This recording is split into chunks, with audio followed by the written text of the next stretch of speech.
Sydney Colson's signing with the Indiana Fever represents a pivotal moment for the team, but it brings with it a range of challenges, particularly in managing their salary cap.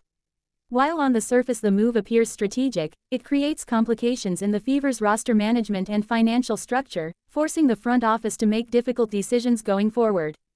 These decisions, driven by the team's financial constraints, could lead to surprising changes that may catch fans and analysts off guard.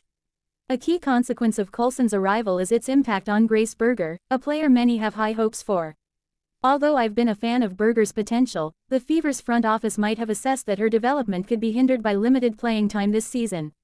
With Colson's signing, it seems the team is prioritizing immediate contributions, with Colson expected to have a more significant role in the short term.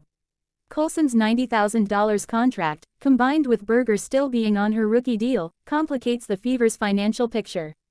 As the salary cap continues to rise, the team faces the possibility of having to cut players or trade key assets to maintain financial balance. The Fever now have two main options to free up cap space. They could cut Aliyah Boston or Danana Bonner, or trade Kelsey Mitchell.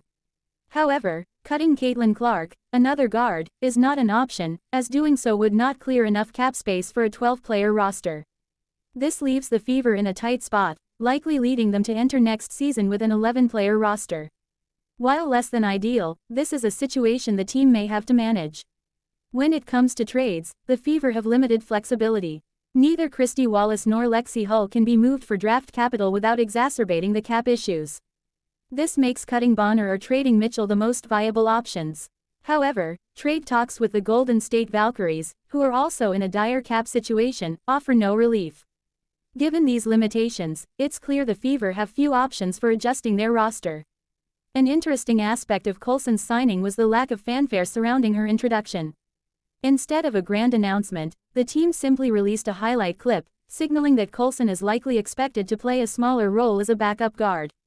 Her primary contribution will likely be in providing depth, easing the workload for Caitlin-Clark, and filling in defensively when needed. While some fans have speculated that Colson's presence might indicate a lack of trust in Clark, this interpretation is misplaced. Colson is not there to replace Clark, but rather to offer valuable, albeit limited, contributions to the team. Despite some initial backlash, Colson's signing is not a disaster for the Fever. The true challenge now lies in managing the salary cap while ensuring the team remains competitive. While entering the season with an 11-player roster is not ideal, it is a manageable scenario that the Fever can work with. Colson's energy and experience will add value, and having a versatile, team-first player as the 11th option is never a downside. Looking ahead, the Fever must focus on balancing their roster effectively, ensuring players like Danana Bonner can deliver consistent performances. While Colson's addition may have created some awkwardness, it is a challenge the team can navigate. With careful decision-making, Colson's signing could prove to be a positive move despite the roster complexities.